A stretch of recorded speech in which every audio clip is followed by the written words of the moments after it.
नमस्ते। अब क्या यहीं खड़े रहने का इरादा है कि चलेंगे आगे? अभी हम लोग सुइया पहाड़ तो पार कर चुके हैं और आगे अब रखिया पहाड़ पार करने वाले हैं। पता है हमें कि अब रखिया पहाड़ पर पहुंचने के बाद हमारे पैर जलने वाले हैं, लेकिन करेंगे क्या? यहीं तो खड़ा नहीं रह सकते, जाना तो होगा ही। सभी लोग आगे बढ़ गए हैं। अब हम दो अपनी टीम के लोग, मैं और एक और रह चुका हूँ, और इन बादलों को भी क्या हमसे शिकायत है कि जब अरवखिया पहाड़ आने को है तो सारा आकाश साफ है, यानी कि बादलों का कहीं नामो निशान नहीं है। तेज़ गर्मी, तेज़ धूप, लेकिन चलना तो है ही, तो चलिए बढ़ते हैं आगे। पता चला है कि कुछ ही समय पार करने के बाद, कुछ ही समय चलने के बाद अब रखिया पहाड़ का दर्शन होने वाला है। चलिए देखते हैं क्या होता है। चलिए भाई जी, चलिए चलिए।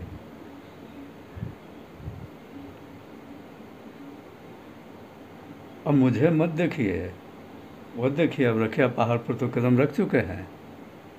और मुझे भी मत देखिए, देखना है तो उस आकाश को देखिए। ये क्या हो गया? ये अचानक से चारों दिशाओं से काले काले बादल, और इतना तेज रफ्तार से आ रहे हैं जैसे कि वो मेरा पीछा कर रहे हों। और अचानक से उन्हें पता चली है कि हमारे पीछे, हमारे साथ उनको आना था, तो वो दौड़े दौड़े आठों दिशाओं से चले आ रहे हैं ये काले काले बादल। अभी क्षण भर पहले तो पूरा आकाश साफ था, कड़कती धूप थी, तेज गर्मी थी। ये आठों दिशाओं से बादलों का आगमन, और क्षण भर में पूरा आकाश काले बादलों से घिर गए। तेज हवाएं चलने लगी, और देखते देखते जब हम लोग का पैर अब रखे पहाड़ पर शुरू होने ही वाले हैं कि अचानक से इतने जोरदार बारिश। अब ये काले बादल किधर से अचानक क्षण भर में आ गए, कुछ समझ में नहीं आया। और फिर अचानक से ये देखते देखते, जो 3 बजे का समय था और खुले आकाश में तेज सूर्य की रोशनी थी, वो देखते देखते जैसे कि सूर्यास्त का समय हो गया, और चारों तरफ जैसे कि बेर डूबता है तो अंधेरा छा जाता है, वैसे हो गया। मैं समझ नहीं पा रहा हूँ कि आखिर यह चमत्कार, निश्चित तौर से यह चमत्कार था। जो इस दृश्य को देखा होगा जैसे मैंने इसे देखा, तो निश्चित समय से समझा जा सकता है कि ये ईश्वर की कोई खास कारनामा है। और भगवान शंकर के जटा में जो गंगा हैं लिपटे हुए, उन्होंने जैसे करवट ले लिया और अपने पानी को, जल को उड़ेल दिया। और इतनी तेज़ बारिश, इतनी तेज़ बारिश कि हम बता नहीं सकते हैं। लगा जैसे कि बाल्टी में पानी कोई उछलना शुरू करता है, धड़ धड़ धड़ धड़ धड़ धड़ धड़ धड़। सचमुच एक ऐसा माहौल बन गया कि समझ नहीं पाए कि हुआ क्या आखिर, किन की करिश्मा है। अब भगवान शंकर को छोड़ के किन की करिश्मा यहाँ पर हो सकती है, देवघर में। और इस बारिश में जब शुरू हुई आंधी और बारिश और बिजली का कड़कना, बादलों का गरजना। तो एक अजीब तरीके का संगीत पैदा हो गया। संगीत किस चीज़ का? ऊपर से बारिश के विभिन्न स्थानों पर गिरने का, जैसे पहाड़ के ऊपर से जो बारिश होकर, ये दोनों तरफ पहाड़ के जिस रास्ते पर मैं था, दाएं बाएं खाई थी। अब बारिश जब हुई इतनी मूसलाधार थे आंधी और पानी, तो एक तो बिजली का कड़कना, सो इन शाम जैसे माहौल बनने के बाद उस पर एक रोशनी, विचित्र ढंग का तांडव वाली रोशनी। और ये जो बारिश की जल थे, पानी थे, उनको जिधर से रास्ता मिल रहा था उधर से सर के जा रहे थे नीचे को, अपना स्थान पाने को नीचे को। ऊपर से नीचे जाएगा तो ऊंची पहाड़ से जो बारिश को नीचे आने का जो नाले के तरीके से रास्ता था, उसमें भी झझ झझ झझ झझ झझ झझ हर हर क्या आवाज़ होते हैं, अजीब अजीब तरीके का आवाज़ हो रहे हैं। जिनको नाले के तरीके से रास्ता मिल गए वो उस तरीके से आवाज़ निकाल रहे हैं, कर कर कर कर कर कर कर कर। और जिनको ऊंची चट्टान से, जहाँ पर बारिश सीधे गिर रही थी, उनको उस चट्टान से नीचे जहाँ एक चट्टान हुआ करते, वहाँ पर गिरने का जो साउंड होता है वो आवाज़ निकलने लग गया। और पहाड़ों के अनेकों दिशाओं से जैसी उसकी बनावट थी पहाड़ की, और जल को जहाँ से गिरने का स्थान मिल रहा था, वो अलग अलग तरीके से संगीत पैदा कर रहे थे। और ये जो रास्ते पर जब मैं चल रहा था, उस रास्ते के ऊपर बड़े बड़े वृक्ष भी थे, उन पर बारिश गिरने का आवाज़ अलग ढंग का। और इन बड़े वृक्ष के नीचे भी छोटे कुछ वृक्ष थे, तो उस बड़े वृक्ष के ऊपर जो पानी गिरे थे, उससे इस वृक्ष पर, छोटे जो उसके नीचे वृक्ष पर, उस पर पानी गिरने का आवाज़ अजीब ढंग का हो रहा था। ऊपर वाले पेड़ पर कर रहा है, और नीचे उसके छोटे पेड़ है, उस पर टप टप टप टप टप टप। और रास्ते के दोनों तरफ यात्रियों की सुविधा के लिए उनके खान पान का प्रबंध करने वाले जो ढाबा या रेस्टोरेंट कहिए, या अनेक प्रकार की दुकानें थे, उन्होंने भी अपनी दुकानों में जो त्रिपाल लगा रखा था। तो किसी के त्रिपाल पर दुकान के जो टीन या किसी तरीके के जो छज्जा बनाए हुए थे, और उसके आगे उनकी त्रिपाल थी। तो त्रिपाल अगर नीचे है तो दुकान के ऊपर जो टीन के शेड थे, उससे उस त्रिपाल पर गिरने की आवाज़ एक तरीके का हो रहा है जो अलग है। और जो त्रिपाल दुकान से बाहर कंप्लीट है, उस पर सीधे जो बारिश की आवाज़ गिर रही है, तो उसकी आवाज़ कुछ अलग है। आप ये समझिए कि तकरीबन 1 दर्जन तरीक़ों की आवाज़ निकलने की आवाज़ सुनाई पड़ रहे हैं, और उनका जो मिश्रण तैयार हो रहा था वो एक अजीब ही संगीत पैदा कर गया, जो हॉलीवुड और बॉलीवुड के संगीतकारों के वश में नहीं था। जब मैं इन प्रकृति की लीलाओं को देख रहा था, तो मैं उसी दृश्य में ऐसा खो गया कि दुनिया में और क्या हो रहा है, मुझे और क्या करना है, ये सब कुछ भूल गए। और इतने ही में क्या हुआ कि बगल में जो हमारे टीम के एक आदमी थे, उन्होंने कह दिया, अनिल जी चलिए कहीं किसी दुकान में बैठ जाते हैं, जब बारिश शांत होगी तो चलेंगे। तो हमने उनको कहा कि कैसे बातें करते हैं, ऐसा दृश्य छोड़कर हम दुकान में बैठने जाएं? ऐसा दृश्य देखने के लिए आदमी कितने जन्म लेगा तो भी पता नहीं ऐसा दृश्य देख पाएगा कि नहीं। ये एक ऐसा दृश्य था जो मैं सोचता हूँ कि एक आदमी अपने लाइफ में एक बार भी देख ले तो वो ज़िंदगी भर नहीं भूलेगा। जैसे 28 साल गुजर गए, लेकिन उस दृश्य को पूरे तरीके से दिल दिमाग में बसा हुआ है, एक कुछ भी भूलने का नहीं है। वैसी चीज़ों को कोई नहीं भूलता, अविस्मरणीय जिसको कहते हैं, नहीं भुलाने वाली बातें। तो उन्होंने कहा कि चलिए अनिल जी कि उस दुकान में देखिए कि गर्म दूध मिल रहा है, हम लोग चल करके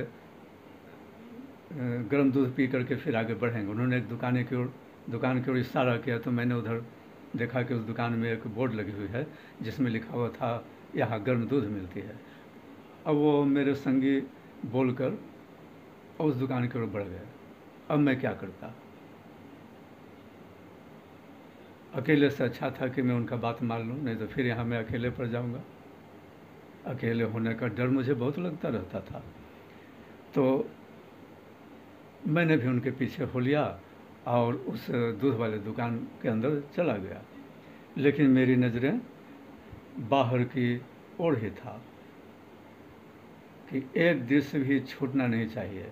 तो मैं उधर ही देख रहा था। मेरे संगी ने दुकानदार को ऑर्डर दिया 2 गिलास दूध लाना। तो अब वो दुकानदार जो है दूध को उबाले जा रहा है, उबाले जा रहा है, उबाले जा रहा है, और उसके चेहरे पर एक खास खुशी भी दिख रही थी, शायद इस बात का कि इस माहौल में उसके दूध को पीने के लिए बहुत सारे लोग, या अपने आप को बारिश से बचाने के लिए लोग, बहुत सारे लोग दुकानों में आ गए, दुकान के अंदर आ गए। अब दुकान के अंदर आ गए तो वो गर्म दूध पिएंगे ही, क्योंकि माहौल ही कुछ ऐसा बन गया। आप समझिए कि फरवरी के मौसम में जो ठंड होती है वैसा माहौल बन गया, और शरीर में हल्का हल्का सिहरन ठंड का होने लग गया। तो ऐसे में गर्म दूध पीना भी एक अच्छा, क्या कहिएगा उसको, एक अच्छा अनुभव फील होगा। तो दुकानों में भी उसके भीड़ लग गए, और उस दूध को हम तक पहुंचने में तकरीबन 20 मिनट लग गए। लेकिन हाँ, एक बात है कि वो दूध पीने का भी मज़ा कुछ और था। वाकई इस माहौल में उस दूध का पीना भी एक बहुत ही बेहतर अनुभव था। तो चलिए, हमको ऐसा लगा कि यहाँ पर बाहर का नज़ारा तो देख ही लिया प्रकृति का, और इस माहौल में, इस जगह पर प्रकृति का ऐसा नज़ारे के बीच, हल्के हल्के ठंड के बीच इस गर्म दूध का आनंद भी कुछ और था, जिसको हम लोग लिए। अब जब दूध पीना ख़त्म हुआ तब तक बारिश भी थम गए। अब सिर्फ बूंद बूंद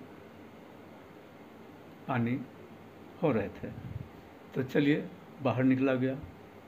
सामने के रास्ते कुछ आगे बढ़कर देखा गया कि अब ये जो अवरखिया पहाड़ है, ये तो ऐसा ठंड हुआ, ऐसा ठंडा हुआ, जैसे कि वो अपनी गर्मी से लोगों का पैर जलाना ही भूल गया।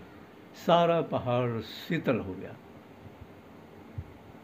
उसकी जो अवरखिया पहाड़ की जो गर्मी की तपिश से जो डरते थे लोग, उन्होंने सारे लोगों के पैर को शीतल पहुंचाना शुरू कर दिया।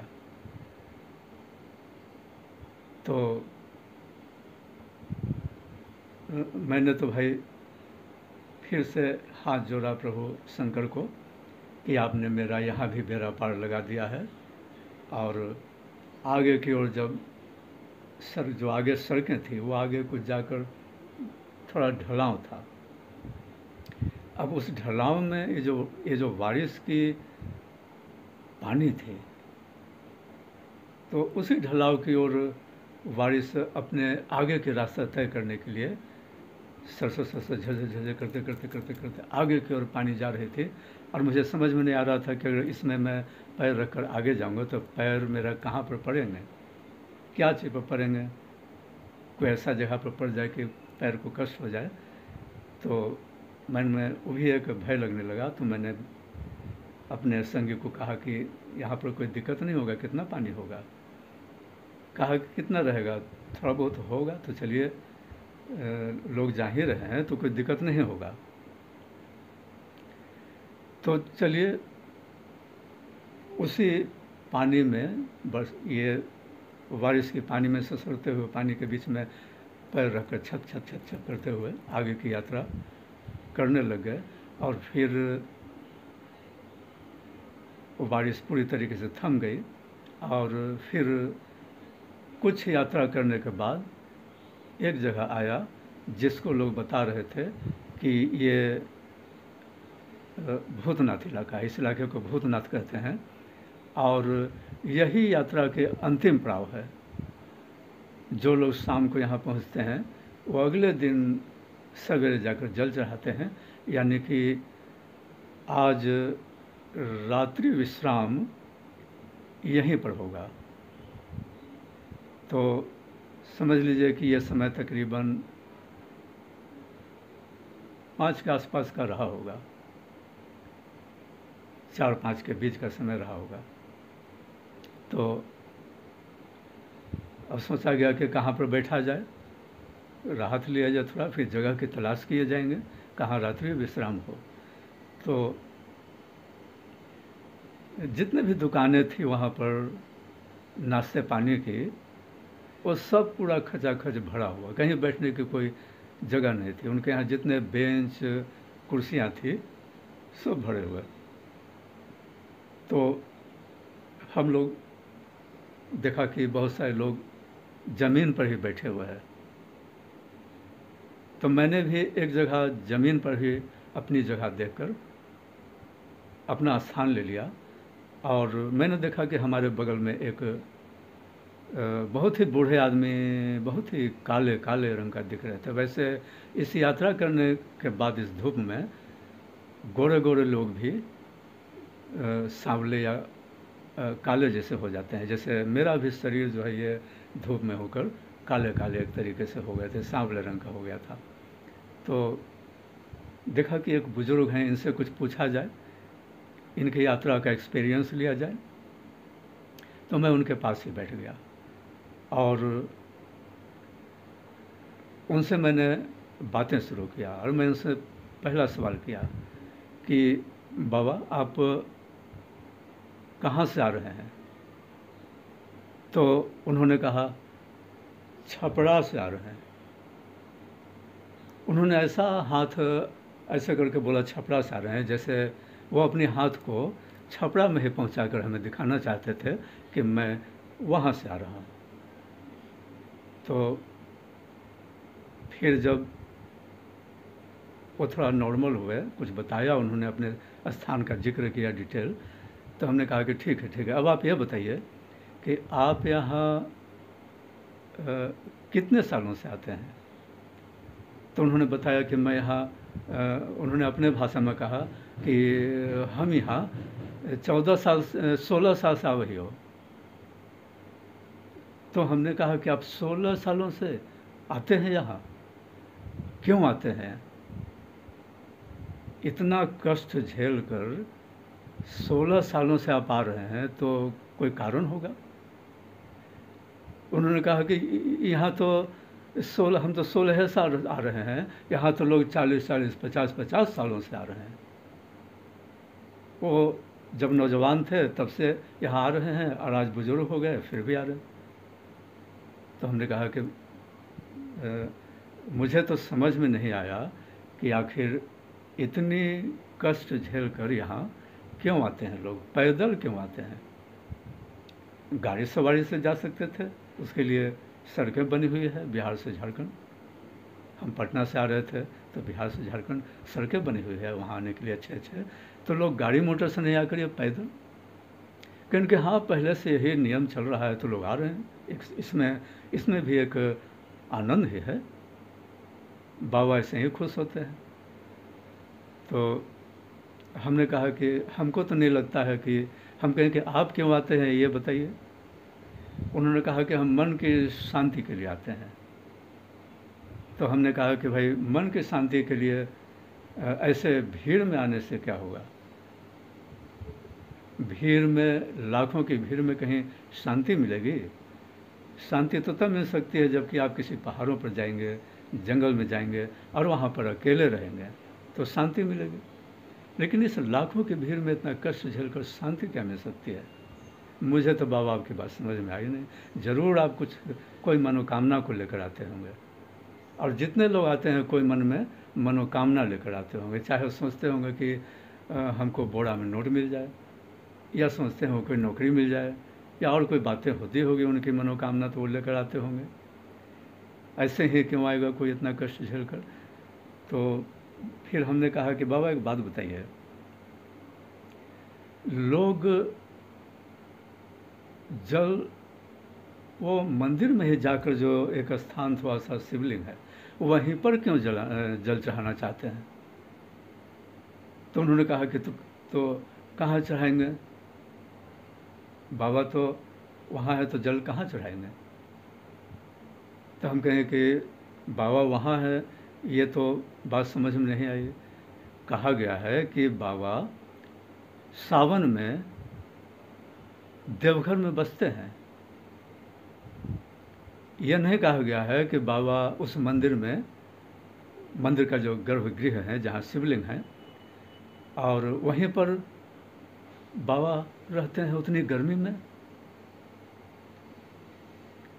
भाई हमारा कहना है कि बाबा वहाँ पर सिमट कर कैसे रह सकते हैं? वो तो विशाल हैं, कण-कण में हैं। और जब देवघर में बसते हैं सावन में, तो वो तो पूरे देवघर में होंगे।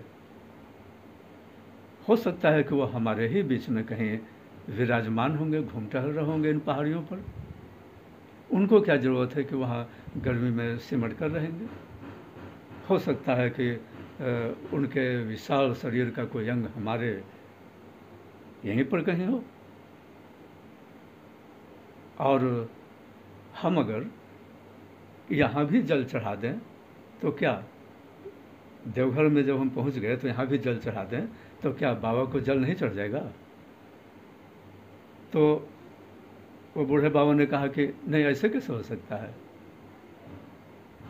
वो अपने भाषा में बोल रहे थे, लेकिन मैं उनका भाषा थोड़ा इस वक्त बोल नहीं पा रहा हूँ। तो उन्होंने कहा कि संतुष्टि नहीं होगा। तो हमने कहा कि हमको तो संतुष्टि हो जाएगा कि भाई यहाँ मुझे तो हर जगह लगता है कि बाबा यहाँ पर विराजमान है। मेरे इन बातों को सुनकर उन्होंने कहा कि हमको ऐसा लगता है कि आप यहाँ कोई यात्रा करने नहीं आए हैं, बल्कि कोई शोध करने आए हैं और कोई पत्रकार हैं। तो हमने उनको कहा कि हम कोई शोध करने नहीं आए हैं, बल्कि आप ही के तरीके से कांवड़ लेकर बाबा को जल चढ़ाने के लिए आए हैं। लेकिन मेरा यात्रा ये पहली बार है। तो जो कुछ भी मुझे यहाँ पर लग रहा है आने के बाद, तो यही सब सवाल मेरे मन में आ रहा था जो हमने आपसे पूछ लिया। तो चलिए, उनसे जब बातें हो ही रही थी कि हमारे टीम के लोगों ने हमें आमंत्रण दिया, अनिल जी चलिए अब कहीं जगह तलाशते हैं जहाँ हम लोग रात्रि विश्राम करेंगे। तो यहाँ से हम लोग सब उठकर जगह की तलाश में गए और एक जगह का चुनाव हम लोग कर लिए जहाँ पर आज रात्रि विश्राम का तैयारी हुआ। और गाड़ी से सामान जो खाने पीने बनाने की चीज़ें थी उसको इस निवास स्थल पर, आज का जहाँ निवास स्थल था वहाँ उतार कर ले जाया गया। और जिनको खाना बनाना था वो लोग खाने बनाने की तैयारी में लग गए। अब जब खाना पीना हो गया तो सोने के पहले लोग थोड़ा गप करने लग गए। तो हमारे टीम के एक व्यक्ति ने कहा कि अनिल जी चिंता मत करिए, अब यहाँ तक जो आ गए, जो लोग भी भूतनाथ तक आ जाते हैं तो उसके आगे की यात्रा करने में कोई भार नहीं पड़ता है, क्योंकि बाबा फिर सबको खींच लेते हैं। यानी आप जब चलिएगा तो लगेगा कि आप चले जा रहे हैं, कोई भार ही नहीं पड़ रहा है, बाबा सबको खींच लेते हैं। तो हम कहें कि बाबा सबको खींच लेते हैं, ऐसे कैसे होगा? इनमें तो बहुत सारे लोग ऐसा पापी होंगे तो बाबा वैसे लोगों को भी कैसे खींच सकते हैं? उनको तो लात मार देंगे कि तुम भी आ गए यहाँ, भागो यहाँ से। तब उन्होंने कहा कि अनिल जी ऐसे नहीं बोलते हैं, यहाँ बाबा के पास सबके लिए दरबार खुला रहता है। तो हमने कहा कि सबके लिए दरबार खुला रहता है, ऐसा तो पापी लोगों के लिए भी दरबार खुला रहेगा। मेरा तो लगता है कि लात मार देंगे बाबा, कैसे बुला लेंगे, खींच लेंगे, गले लगा लेंगे। उन्होंने कहा कि अनिल जी यहाँ पर ऐसी बातें नहीं करना चाहिए।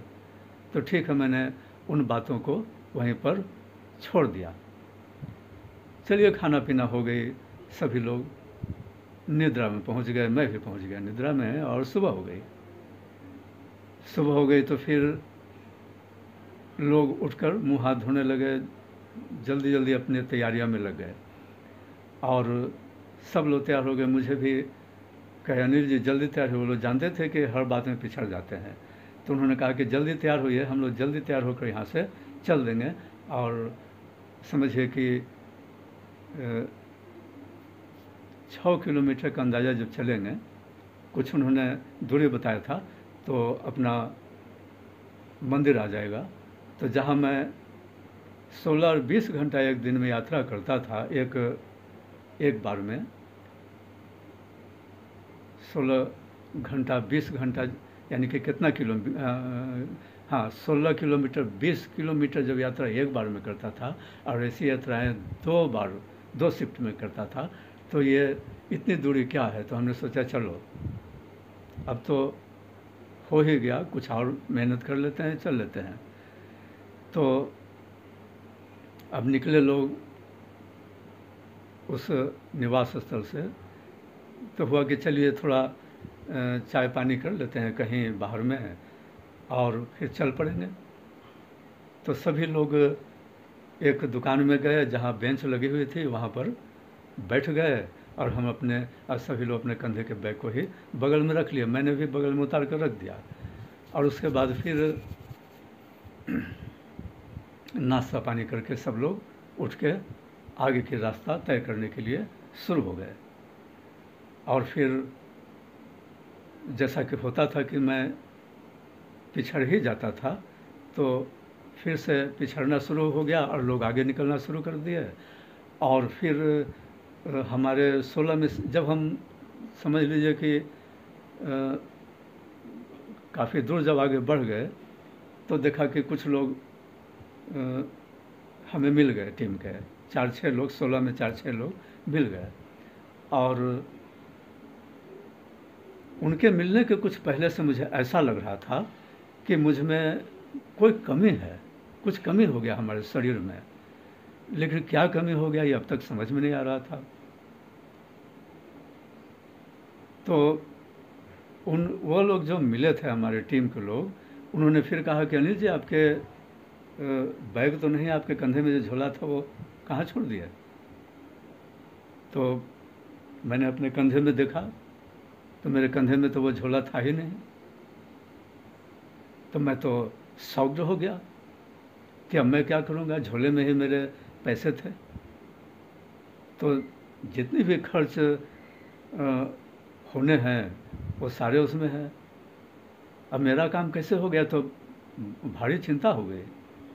उस बैग में टॉर्च, पैसे इत्यादि और कुछ थे, बिना पैसे के यात्रा होगी कैसे? प्रसाद खरीदना होगा, फिर पटना लोगों के बांटने के लिए भी कुछ खरीदना होगा प्रसाद, और सभी लोगों के पास तो लिमिटेड पैसे होंगे, बहुत ज़्यादा पैसा तो कोई लेकर आए नहीं होंगे। और यहाँ उस ज़माने में एटीएम का भी नहीं था कि कोई एटीएम कार्ड लेकर आया होगा कि हमको कोई सहयोग कर देता। तो पता चला कि मैं इसके पहले जहाँ बैठा हुआ था शायद वहीं छूट गया होगा, मैंने उठाना भूल गया। और फिर यह भी पता चला कि उसकी दूरी यहाँ से पीछे 3 किलोमीटर है, यानी कि हम उसको लाने जब पीछे जाते हैं तो 3 किलोमीटर पीछे लौटेंगे, फिर 3 किलोमीटर यहाँ तक पहुँचेंगे, फिर आगे जाएंगे, यानी 6 किलोमीटर की यात्रा हमको और ज़्यादा करना होगा। अब तो ये सुनकर मेरे सर पर एक और हिमालय पर्वत गिर गया। पता नहीं मेरे सिर पर हिमालय पर्वत इतना गिरने से, बार बार इतना हिमालय पर्वत मेरे सर पर गिरने के लिए कहाँ से आ रहे थे? भाई मैंने तो सुना था कि एक ही हिमालय पर्वत है, लेकिन बार बार मेरे सर पर हिमालय पर्वत। लोगों ने कहा कि देखिए, दो उपाय है कि या तो आप पीछे जाइए, इतनी यात्रा और ज़्यादा कीजिए, और ऐसा भी हो सकता है कि वहाँ किसी को नज़र पड़ गया हो और प्रबंधक के नज़र में आ गया हो, तो आपको यह सामान आगे आगे का जो ठहराव स्थल है, कोई मार्केट वगैरह, तो कार्यालय बने होते हैं, उसमें आपको ये सामान मिल जा सकते हैं आपके, लेकिन कोई ज़रूरी नहीं है। तो भाई मैंने कहा कि मुझे पता कैसे चलेगा कि सामान पीछे ही रह गया, कि किसी ने वहाँ अगला स्टॉपेज पर पहुँचा दिया। अंत में निर्णय हुआ कि बाबा ने प्रेरणा दिया कि तुम पीछे जाओ, जहाँ इसके पहले तुम बैठे थे नाश्ता पानी, तुम वहाँ जाओ। अब प्रेरणा दिया तो मेरा निर्णय हुआ कि चलो, जहाँ 105 किलोमीटर चल ही लेते हैं हम, तो 6 किलोमीटर और बाबा का जब हुक्म है तो चल लेते हैं। तो मैं करता क्या, पीछे लौटना शुरू कर दिया, और बाकी हमारे टीम के लोग आगे चल गए। मैं जब उस स्थान पर पहुंचा, 3 किलोमीटर पीछे पहुंचकर जहां मैं बैठा था बेंच पर, पहले तो लग रहा था मिलेगा कि नहीं मिलेगा, मिलेगा कि नहीं मिलेगा, कोई उठा कर ले गया होगा तो आना भी बेकार हो जाएगा। लेकिन जब मैं उस स्थान पर पहुंचा तो मेरा बैग बिल्कुल जैसे था वैसे ही सही सलामत वहाँ मुझे मिल गई। तो मैं ईश्वर को धन्यवाद दिया कि सज़ा तो आपने दिया, लेकिन मेरा बैग मिल गया, झोला मिल गया, तो ये आपकी कृपा है। और उसे जल्द से मैं कंधा में लटका कर फिर से आगे बढ़ गया। और जब मैं उस स्थान पर पहुंचा जहां से मैं वापस पीछे लौटा था, वहां पहुंचने के बाद मुझे अपनी टीम का कोई नहीं मिला। उसके बाद ठीक है, मैं चलते चलते चलते चलते चलते चलते, ये तो मैं जान रहा था कि मुश्किल तो हो जाएगी, तो वो लोग जल चढ़ा के पता नहीं किधर चले जाएंगे। फिर किसी तरीके से चलते चलते जब एक स्थान पर पहुंचा तो वहाँ देखा कि रास्ते के किनारे में लाइन से हमारे लोग बैठे हुए हैं, और मुझे देखकर आवाज़ दी, अनिल जी। तो देखा कि सारे लोग, मुझे छोड़कर 15 लोग, सारे लोग किनारे में बैठे हुए हैं। तो मैंने उनसे पूछा कि आपने जल चढ़ा दिया? तो उन्होंने कहा जल तो 2 घंटा पहले ही हम लोग चढ़ा दिए। और आप कहाँ? हम कहे कहाँ, वो झोला लाने न चल गए। तो चले गए। तो अब फिर हमने उनसे पूछा कि बहुत लंबी लाइन है क्या?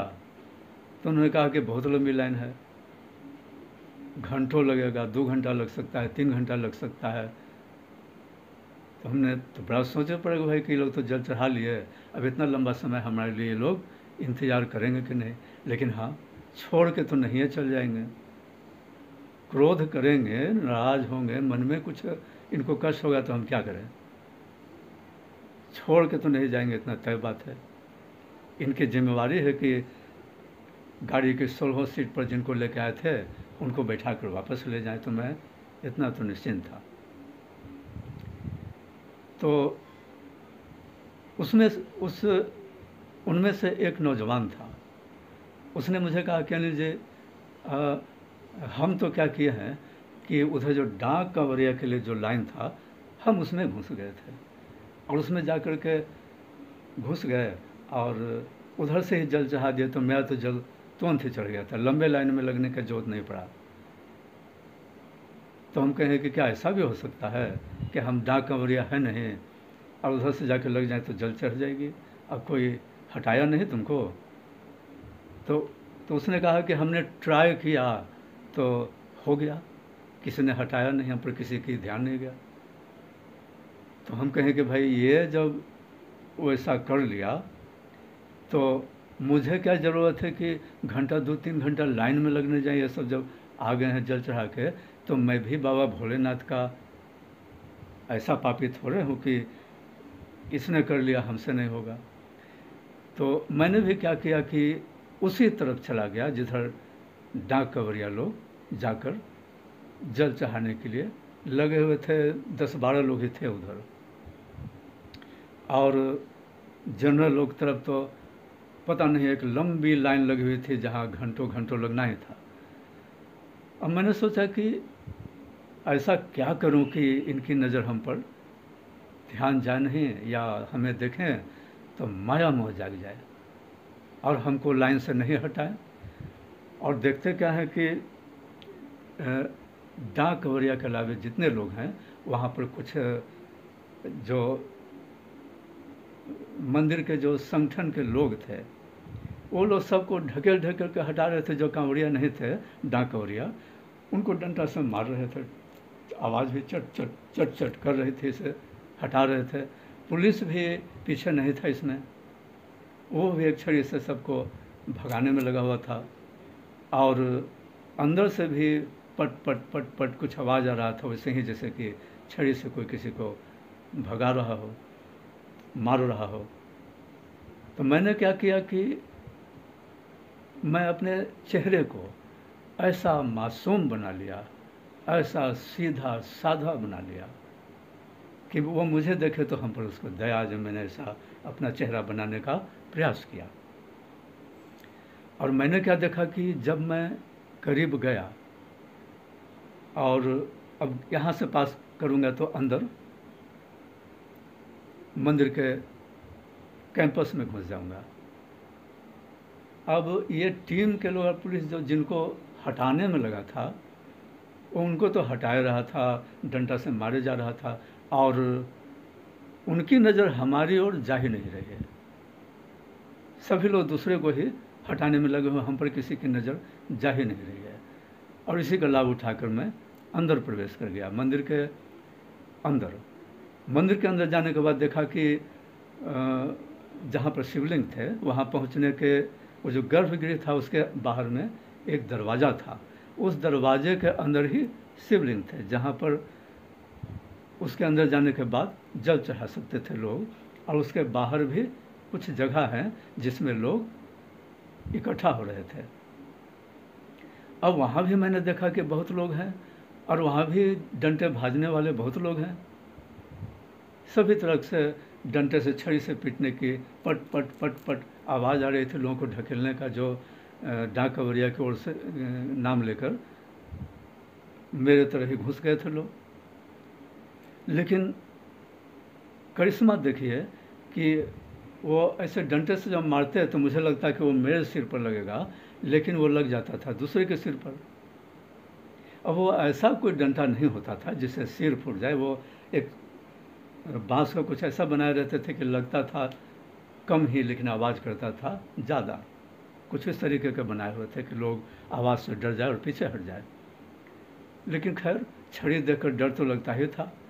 तो जैसे ही ऐसे लगे कि अब हमको मारेगा, छड़ी चलाए, तो किसी दूसरे के सिर पर लग जाता था। ऐसा भी हो सकता था कि उनकी लंबाई हमसे विशाल विशाल थी और मैं थोड़ा उनसे कम कद का था, तो छड़ी उनको जाकर लग जाती थी, कभी कंधे में कभी सर में। तो मुझे लगने लगा कि चलिए थोड़ा कम कद होने का लाभ मुझे आज ही मिल रहा है। और उसके बाद क्या हुआ कि वैसे ही करते करते मैं उस गर्भगृह के बाहर जो दरवाजे थे उसमें से लाइन से लोग एक एक करके अंदर जा रहे थे। वहाँ भी आदमी खड़ा था दरवाजे पर और वो एक एक करके अंदर जा रहा था। तो मैंने सोचा कि अब यहाँ भी तो चेकिंग करेगा, देख ही लेगा। मेरे पास तो कुछ था नहीं ऐसा सिंबल जिससे कि पता चले कि मैं डाक कांवर हूँ। तो लोग ऐसे चले जा रहे थे। लेकिन फिर जैसे ही मैं उस गर्भगृह के बाहरी दरवाजे पर पहुंचा तो गेट बंद हो गया। या हमारे आगे जितने लोग थे वो अंदर चले गए। गिन गिन कर अंदर भेजते थे, उनकी कुछ संख्या होगी, 12 थे कि 15 थे कि 20 थे, जो भी होगा एक बार में गर्भगृह के अंदर जाने का। तो उतनी संख्या पूरा हो जाने के बाद वो दरवाज़ों को बंद कर दिया कर रहे थे। और जब वो जल चाहने को उधर से निकल जाते थे पीछे के दरवाजे से तो गेट खुलता था। अब क्या हुआ कि जैसे ही मैं पहुंचा दरवाज़ा बंद हो गया। अब मैं तो भारी सोच में पड़ गया कि अब दरवाज़ा अभी खुला रहता तो मैं अंदर चला जाता, लेकिन अब जब दरवाज़ा बंद हो गया और इतने देर में किसी को पता चल गया कि मैं डाक कवरिया नहीं हूँ और घसीट के बाहर निकल जाएगा, तब क्या करूँगा? इतना समय भी बर्बाद जाएगा और फिर लाइन में लगने लग जाएगा, मेरी होशियारी समाप्त हो जाएगी। लेकिन हमारे ऊपर किसी की नज़र अब तक नहीं जा रहे थे कि मैं डाक कवरिया हूँ कि नहीं। कोई पूछने वाला नहीं, कोई छड़ी से मारने वाला नहीं। और इतने में क्या हुआ कि कुछ देर के बाद दरवाज़ा खुल गया और मुझे वो बात याद था कि जब अंदर जाते हैं और जल चढ़ाने के दरमियान अगर कोई गिर गया नीचे, तो ये जो भीड़ का हुजूम अंदर प्रवेश करते हैं जल्दी से जल चढ़ाने के लिए, उसके अंदर कोई चप गया तो वो सीधे भगवान शंकर के पास ऊपर में पहुंच जाता है। यह बात मुझे याद था। तो मैंने आओ देखा न ताओ, दरवाज़ा खुलने को पहला तो मैं ही था, तो मैं जल्दी से दौड़ा और जल को सीधे गिराया और इसके पहले कि मैं नीचे पीछे वालों के भीड़ के अंदर चप जाऊं, खड़ा हो गया, तेज़ी से बाहर निकल गया पीछे के दरवाजे से। मैंने देखा भी नहीं कि शंकर भगवान के वो शिवलिंग पर गिरा कि थोड़ा अगल बगल गिरा। यहाँ था कि जान है तो जहान है, बाबा पर गिरा दिया, बाबा को जल चढ़ गया, अब चलते बनो। जान भी तो बचाना है, बाहर लोग मेरा इंतज़ार भी तो कर रहे हैं और घर पर भी इंतज़ार तो है लोगों को हमारा। तो जल तो चढ़ गया, भागो जल्दी। तो जल्दी से निकल कर मैं पीछे इसके दरवाजे से बाहर हो गया और मैंने सोचा कि जैसे सिकंदर विश्व को जीतने के बाद आत्मबल से भर गया होगा, तो मेरे भी अंदर एक ऐसा आत्मबल आया कि जीत हमारी हो गई। और मैं जल्दी से मैं चलकर अपने टीम के लोगों के पास पहुंच गया और वहाँ पर लोगों ने कहा कि जल चढ़ा दिया अनिल जी। हमने कहा कि हाँ चढ़ा दिया। फिर उन्होंने कहा कि परिक्रमा कर लिए मंदिर को बाहर निकल के। हम कहें कि देखिए परिक्रमा हम कुछ नहीं किया, हमने जल चढ़ा दिया। परिक्रमा भी समझिए कि इसी को जो समझिए। जल चढ़ाने के बाद अंदर मुझे कोई होश नहीं था कि हमको आगे क्या करना है, बस वहाँ से निकलकर आप तक पहुँच जाना था ताकि पटना पहुँच सकूँ। तो कहें कि ठीक है चलिए, अब हम लोग को यहाँ से फिर वहाँ बासुकीनाथ चलना है। हम भी बासुकीनाथ कहाँ है भाई, जल तो चढ़ गया देवघर में, बासुकीनाथ कहाँ जाएंगे। अब फिर से एक हिमालय पर्वत गिरने की लगा, जैसे कि मेरे सिर पर फिर से पहाड़ गिरने के लिए झुक गया है। लेकिन पूरा बात उनकी ख़त्म नहीं हुई थी कि दूर है कितना वो। तो मैं थोड़ा सा अपने आप को संयम में रख रहा था। तो बताया उन्होंने कि ज़्यादा दूर नहीं है, होगा कुछ किलोमीटर उन्होंने बताया। तो उन्होंने कहा कि 2 तरीके से लोग यहाँ जाते हैं वहाँ बासुकीनाथ। अब बासुकीनाथ में अगर देवघर में जल चढ़ाया जाए, बासुकीनाथ में नहीं चढ़ाया जाए, तो इस यात्रा को पूरा नहीं माना जाता है। तो जब यहाँ तक आ ही गए हैं तो बासुकीनाथ भी चलें। तो आपस में ये विचार किया गया कि वहाँ पैदल जाया जाए कि गाड़ी से चला जाए। तो अंत में निर्णय हुआ कि चलिए वहाँ पर गाड़ी से ही चलते हैं, शाम होने को है। तो अगर गाड़ी से चलते हैं तो हम लोग आज ही बासुकीनाथ का करके पटना के लिए चल देंगे, और कहीं देर हो जाएगी पैदल के चक्कर में तो फिर कल जाना होगा। तो निर्णय हुआ कि चलिए, ज़्यादा लोगों ने कहा कि चलिए ये गाड़ी से ही चला जाए। तो चलिए भाई, ये सुनकर वो हिमालय पर्वत जो सर से फिर गिरने के लिए झुके थे, वो फिर से खड़ा हो गए। तो मैंने उनको धन्यवाद दिया कि आपने मुझे बचा लिया, इस बार हमको बख्श दिया। तो अब जो एक चीज़ और हुआ, तो सबको जब बताया तो ये भी थोड़ा बता देना ज़रूरी है।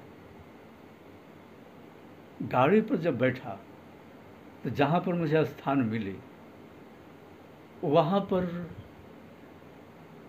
बोलना तो नहीं चाहिए, लेकिन यात्रा वर्णन जो मैं कर रहा हूँ, अपना तजुर्बा आपको बता रहा हूँ, तो वो भी बताना होगा। तो ऐसा है कि वो जो लोग जल चढ़ाए थे और यात्रा किए थे, उन सारे लोगों के जो कपड़े थे, गंजी थी, वो पसीने में भीग कर एक ऐसा खुशबू बना रहा था कि आदमी जब अच्छा खुशबू लेकर आत्म विभोर हो जाता है, वो आंखें मूंद जाती है प्रसन्नता से। लेकिन यहाँ ये जो खुशबू थी, हम उसको खुशबू कहते हैं। ऐसे लोग इसको दुर्गंध कहेंगे, लेकिन मैं अपमान नहीं करना चाहता हूँ किसी को उस खुशबू का। आखिर देवघर का ये बदबू या क्या बदबू कहिए या दुर्गंध कहिए, तो मैं उनको खुशबू ही कहता हूँ। हमारे टीम के संगी थे, तो उनके शरीर से यात्रा में निकले पसीने को मैं अपमान नहीं करना चाहता, लेकिन ऐसी खुशबू निकल रही थी कि मुझे लगा कि हे भगवान, एक ये भी है। अब मैं सोचूं कि गाड़ी से बाहर नाक निकाल लूं, तो कोई ऐसा भी जगह नहीं था जहां मैं बाहर निकाल कर इस जोरदार खुशबू से अपने आप को बचा लूं। नाक उसको बर्दाश्त नहीं कर पा रहा है, लेकिन करें तो क्या। स्थान भी नहीं किसी को कह सकता था कि यहाँ पर कुछ ऐसा खुशबू बढ़िया आ रहा है कि आप यहाँ पर आ जाइए, अब मैं कहीं और चले जाऊँ। तो मैं वहीं पर कभी नाक बंद कर रहे हैं, कभी सांस रोक रहे हैं, तो इस तरीके से कभी थोड़ा सा कहीं छेद मिले गाड़ी में तो नाक वहाँ ले जा रहे थे, लेकिन कुछ होना नहीं था। चलिए, तो इस तरीके से यात्रा ख़त्म हुई और हम पहुँच गए बासुकीनाथ। तो बासुकीनाथ में जो जल चढ़ाया जाता है, वो जहाँ पर जो करना होता है, करने के बाद अब यात्रा वापसी की हो गई।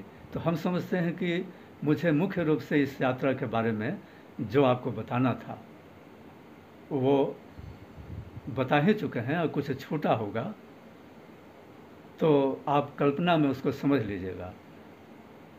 और इतने समय तक आप हमारे साथ यात्रा जो किए हैं, हाँ, एक बात है कि इस यात्रा में जो मैंने कहा है कि इस देवघर यात्रा को, कांवड़ यात्रा को बाबा शंकर ने हाथ पकड़ के मुझे यात्रा करवाई है, वो पूरा का पूरा सच ही। इतनी यात्रा के, इतनी सुनने के बाद तो आपको भी ये भरोसा हो गया होगा कि मैं ये सही बात बता रहा हूँ।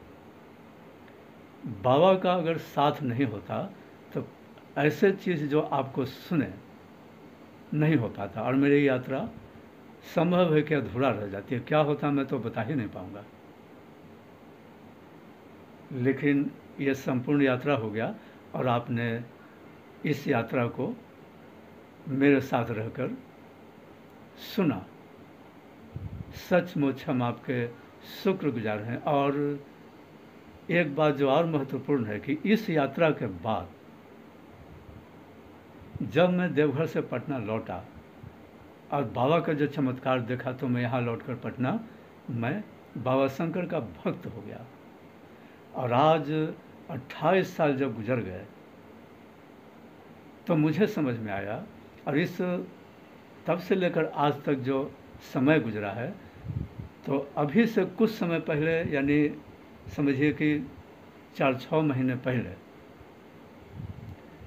मुझे यह समझ में आया कि वो जो यात्रा हमारे लिए बाबा भगवान शंकर ने प्रबंध किया था, वो मुझे अध्यात्म की दुनिया में स्थापित करने के लिए किया था। तो तब से लेकर आज तक मैं अध्यात्म की दुनिया में ऐसे ऐसे चीज़ों को किया और पाया, ऐसी ऐसी चीज़ें पाया कि इस एपिसोड में तो उसको मैं बता नहीं पाऊँगा। लेकिन यह भी समझ में आया कि मैं अध्यात्म की दुनिया में ही अपने पिछले जन्म में था। यह मुझे 4-6 महीने पहले से समझ में आया। और जो उस समय आध्यात्मिक दुनिया में पूरा नहीं कर सका था, उसी को पूरा करने के लिए मैं अभी का जन्म हमको मिला है, ये मुझे अब पता चल गया है। और यह पता चला है कि आध्यात्मिक दुनिया में जो पीछे होते हैं वो अपने पीछे के जीवन में, पीछे के ज़िंदगी में पूरा नहीं कर पाते हैं। उसको पूरा करने के लिए अपने दूसरे जन्म में आते हैं और इसी काम को करने में आगे बढ़ते हैं। और इस तरीके से मेरा मानना है कि अध्यात्म में आने के बाद अभी भी मेरा सफ़र संभवतः पूरा नहीं होगा, और फिर से मुझे अगले जन्म में यही कर कर हमको उस मुकाम पर संभवतः पहुँचाए जाएंगे जहाँ आज किसी व्यक्ति को आप एक सिद्ध प्रमाणित आध्यात्मिक आदमी के रूप में, पुरुष के रूप में या महामानव के रूप में स्वीकारते हैं। ऐसा भी हो सकता है किसी जन्म में वह स्थान पर हमको पहुंचा दिया जाए, लेकिन मैं ये नहीं जानता हूं अब तक। लेकिन हाँ, इतना तो है कि आध्यात्मिक क्षमता मुझे ऐसे ऐसे मिले हैं कि जिसका वर्णन मैं आपको अभी तो कर नहीं पाऊंगा। तो अभी यहीं पर इस यात्रा को हम समाप्त करते हैं और अपनी बातों को समाप्त करते हैं, और आपको धन्यवाद देते हैं इस बात के लिए कि आप हमारे साथ इतने समय तक रहे हैं। हमसे अगर किसी प्रकार का भूल चूक हुई हो कुछ बोलने में या कोई और बातों को लेकर, या आपका महत्वपूर्ण समय बर्बाद करने में, वैसे मैं समझता हूँ कि आपका समय बर्बाद नहीं हुआ होगा। ऐसे चीज़ों को एक बार तो सुनने में कोई हर्ज नहीं है। तो चलिए हम अपनी यात्रा का यहीं पर समापन करते हैं। प्रणाम है आप सबको। जब यात्रा हमारी समाप्त हो गई तो बाद में मुझे जो बातें समझ में आई, उन बातों के बारे में जो हमें सामान छूट जाने के कारण, अपने झोला छूट जाने के कारण 6 किलोमीटर 3 किलोमीटर पीछे जाना, फिर 3 किलोमीटर आगे जाकर पहले के स्थान पर पहुंचने का जो एक तरीके से दंड था, जो मुझे 6 किलोमीटर और ज़्यादा चलना पड़ा, तो शायद मुझे आत्मज्ञान हुआ कि जहाँ भूतनाथ में मैं यह बात कह रहा था कि पापी लोग को बाबा कैसे खींच लेंगे, उसको तो लात मार के ढकेल देंगे। और मेरे टीम के संगी ने कहा था कि अनिल जी ऐसी बातें नहीं करना चाहिए, यहाँ पर बाबा सबके लिए एक समान होते हैं, बाबा के लिए यहाँ आने वाले सभी लोग एक समान होते हैं। तो मुझे लगा कि संभवतः मैं वैसी बातें जो वहाँ पहुँच कर किया, तो उसी के दंड के स्वरूप में मुझे 6 किलोमीटर की ज़्यादा यात्रा करवा दिया गया। ये भी, लेकिन कोई बात नहीं है। अगर मुझसे भूल चूक बस ऐसी बातें किया था और बाबा ने मुझे दंड दे दिया और उसके बाद जल को स्वीकार भी लिया, तो चलिए बाबा शंकर की कृपा तो हम पर है ही।